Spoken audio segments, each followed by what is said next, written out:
Hello, everyone. It's Adon here, and today is the first episode of the Sales Freak Show. So yesterday was Clean Freak. Those are topics about cleaning. Today is Sales Freak, and it's obviously topics about sales and selling. So why the three shows? Well, the reason for the three shows is I really kind of think from a selling perspective, and it's particularly if you're selling in the cleaning industry, there are three primary functions of what you're doing, right? You have your message, you have your prospecting, you have your closing.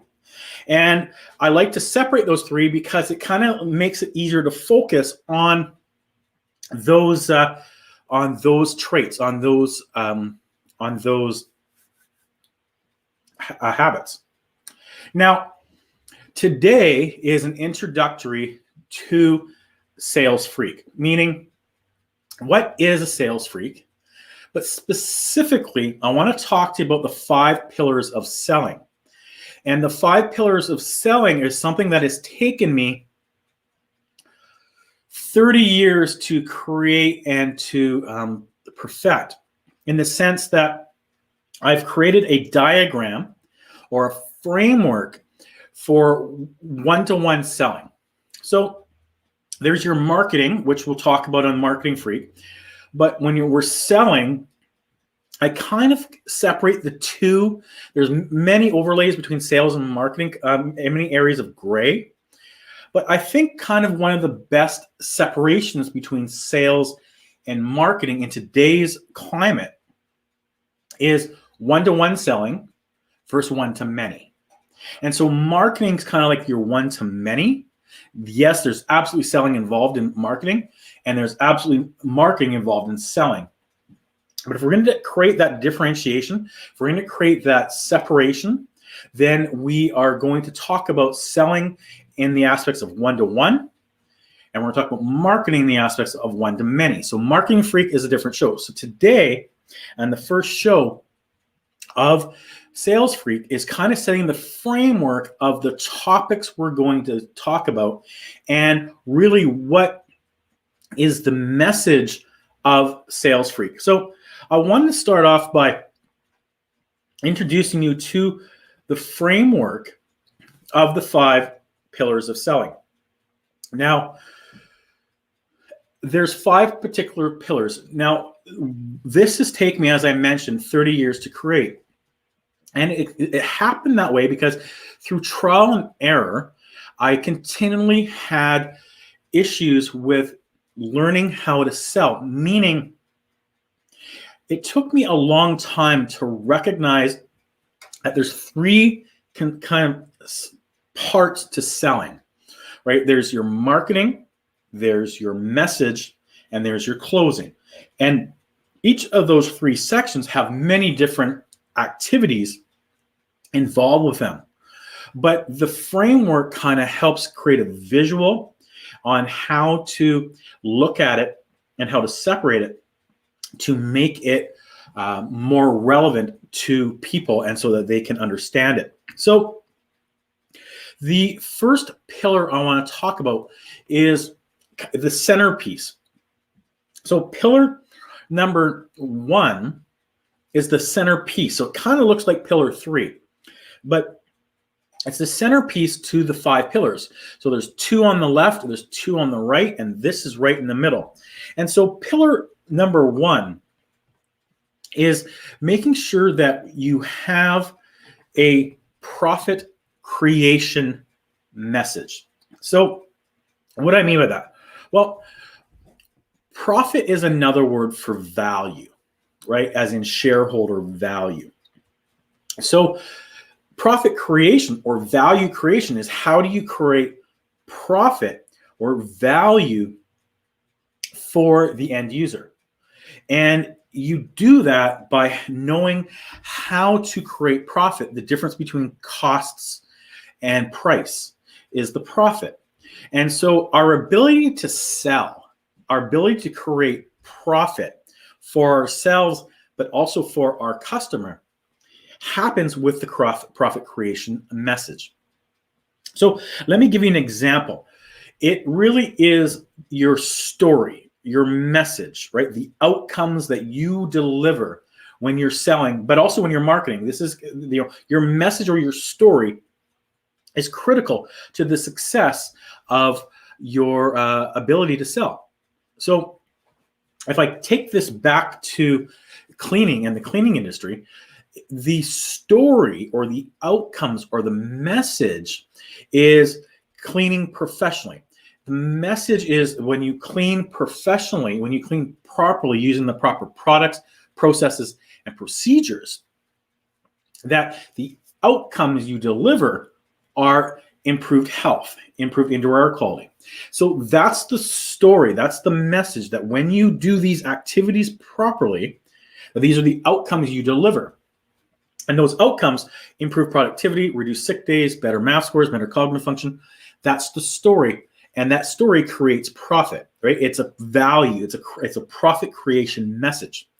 So no matter what you're selling, you need to understand the message that you have. If it's just a commodity, you're strictly selling on price. If it's not, if you're not selling a commodity, if you're not just trying to sell market share, but you're trying to sell profit, then you have to have a story. You have to have someone find value in what you're doing. If you're just talking about, here's my product, here's my price, there's no value, and the prospect is not going to pay more for it, nor should they. Why would they? But when you create value, when you have a value creation message, now you start creating a gap between price and cost. So if you look at an example of, let's say BMW, the car manufacturer BMW, right? There's a story, there's an identity, there's a message that is either spoken about or not spoken about, subconscious or unconscious, on how you feel, how you look, how clean and slick and nice the car is on the inside, and all the leather and the buttons and the air conditioning and all these different things. You can get that with other cars, but it's the message, it's the outcome. The outcome is I feel successful, I am successful, I'm showing success, and it creates value and a reason for me, the buyer, to pay more for that car instead of paying less. I could get a car that probably looked almost like a BMW and pay less for it, but it doesn't have that outcome. It doesn't have that story of success. And so if I'm going to buy a BMW, I'm going to buy a BMW because of many things, but because of the outcome, the image, the success. And so that's the story I'm buying. And because I buy that, I'm willing to pay more. So having a story is absolutely critical to your success in selling, hands down. So pillar number one is the centerpiece, and that's profit creation. It's the profit you create. Now, pillar number two is on positioning. Okay. So positioning is a marketing term, but it's how you're positioned. So as an example, BMW, the story subconsciously is I am successful, I show success, I've earned this right, and I'm paying extra for that image. I'm paying extra for the value that you've helped with me and my identity. But BMW has positioned themselves in doing that.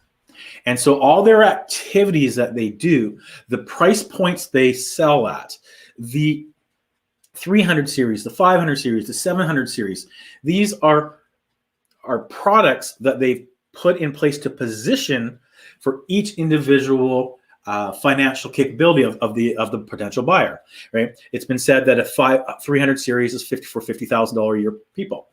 The 500 series is for $100,000 a year people.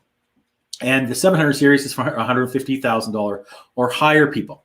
Now, don't know how true that is, but that is the message, that is the positioning that they have. So what I'm doing right now with the videos and the show here is positioning myself. I'm putting myself out in the marketplace, and I'm trying to add value to position myself so people know who I am. I add value, and then I can use that for pillar number 3, which is prospecting, right? So you have your message, and then you position yourself. But when you position yourself, you're prospecting. And when you're prospecting, you're positioning yourself.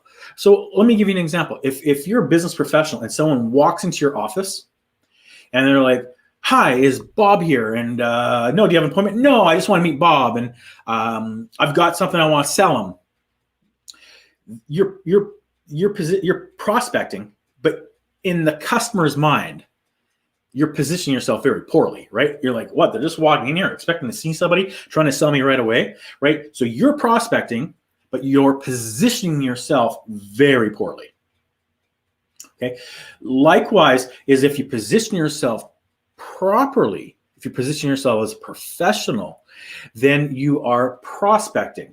And so what we want to do is we want to position ourselves to prospect. And when we prospect, we position ourselves. So these 2 pillars work simultaneously together to help create the ability to prospect. So you've got your message, and then your message is positioning you, and you use your message to prospect. And so the 3 of them work together. But think of the positioning and prospecting as marketing activities. And the reason I say marketing activities is because, like I said, there's many shades of gray, but it's a marketing activity because when you are doing this, when you're prospecting and when you're positioning yourself, you're really kind of doing one-to-many, right? You might be doing things on social media, you might be doing newsletters, you might be doing all kinds of activities, and that is one-to-many. Yes, you do kind of separate that when you take on prospecting and you pick up the phone, you call someone individually, or you walk in the door, but you're also positioning yourself. And if someone knows you or knows of you before you reach out to them and make contact, then your ability to get that meeting, that ability to persuade them, that ability to change their mind is dramatically increased. I give the analogy that can you imagine if you took an average actor for a small town, in some town, any actor or actress, and had them do a video and post it on social media saying, "Hey, here's this cause. I really want you to contribute to this cause to help save the world in some way, shape, or form," is going to have a lot less influence on people, and less people are going to donate to that cause than is if you had a famous actor like Jim Carrey or someone like that, because Jim Carrey is positioned better. They have more, I'm more familiar with them, and because I'm more familiar with them, they have more influence or persuasion on me.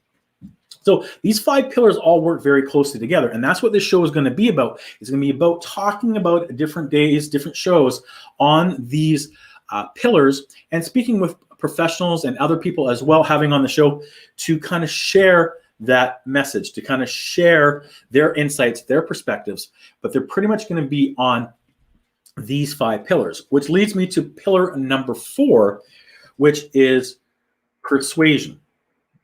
So you've got your story, you position and prospect. Now, as you move into number 4, you start moving from your marketing activities into sales. And that's where you start coming more one-to-one. So it might be one-to-one on the phone. It might be one-to-one on a Zoom call. It might be one-to-one in the traditional meeting sense. Whatever it is, you're one-to-one. You are now meeting that person. But all of these things play into each other, right? Like if you haven't positioned yourself properly or prospected professionally, it's going to be harder to persuade someone. However, if they know who you are, if they're familiar with who they are, if they have seen you before, if they're familiar with you, then it's easier to persuade someone. People feel like they know you more. There's more trust. And that's where we get to when we start going into the one-to-one. We start getting into, actually having the ability to talk individually with someone one-to-one in persuasion. Now, pillar number 5 is presenting. And these 2 pillars are sales. So we start off with our story. Okay. Then we market ourselves, we prospect, we position ourselves around the story, the outcomes that we deliver. And if we don't have a great story, then we have a hard time selling profitably. We are more in a market share price-driven sale. So we have to have a story of the outcomes and the value that we create. And we have to be able to distinguish ourselves to create a differentiation from our competitors based on the story, the message, the outcomes that we deliver. We have our marketing, and then we have sales. When we get belly to belly, face to face, that might be in a Zoom call nowadays. It might be on a phone. It might be in the traditional one-to-one meeting. But when we're actually having a meeting, the conversations comes about being specifically about the product, about the services. So we prospect with our message. Then when we get into the meeting, we start persuading them through the questions we ask. And then when we really start selling is we'll warm them, and then we really start selling when we start presenting. So it's really the 5 pillars that work together to create this type of influence on a prospect, on a customer. But from a selling perspective, these are the 5 kind of individual strategies or activities you need to have to create influence and to sell or convert someone faster, quicker. It's taken years to learn this because for the longest time, I simply would lead with no idea what I was doing. I was just presenting my product or service. I was prospecting, but I was just kind of presenting, hey, hi, glad to see you. I'm here and I want to talk to you about this. But selling is an art and it's a science. But it's an art of understanding that the way you're positioned and your message really has a huge impact on your ability to prospect successfully. And likewise, when you've prospected successfully, when you actually get someone on the phone, when you actually have a one-to-one meeting, you have their full concentration, then it's easier to persuade and use your persuasion skills, such as asking questions, things of that nature, overcoming objections, that you naturally lead into your presenting. So when you do that properly, you're really looking at your message is the core, and then your prospecting and your closing. And there really are 3 different traits that salespeople, businesses, people that grow revenue really need to distinguish, that they have their message, they have their prospecting, and they have their closing, and they're different skill sets. So this show, Sales Freak, moving forward, is going to be predominantly about pillar 1, 4, and 5. In the Marketing Freak, which is on Thursdays, it's going to be about pillar 2 and 3. Now, there is overlap. There's areas and shades of gray, but for the most part, that's what it's going to be. So today's show and today's purpose was just to kind of set up the expectation and let you know what the show is going to be about. I encourage you to join me and to make comments. You can always text me. Just going to get the text number here.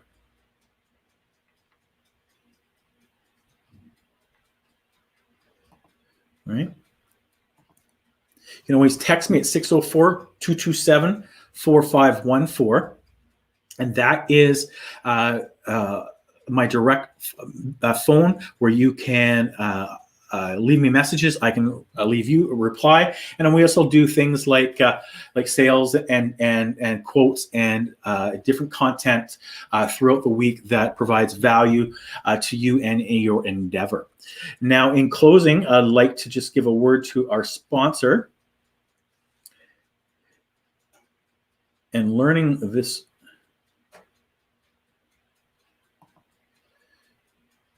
Are you in the janitorial supplies or services sector?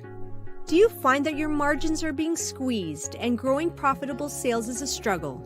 If you answered yes, the reason might be that you are using outdated sales and marketing tactics from ancient time, like way back in 2010.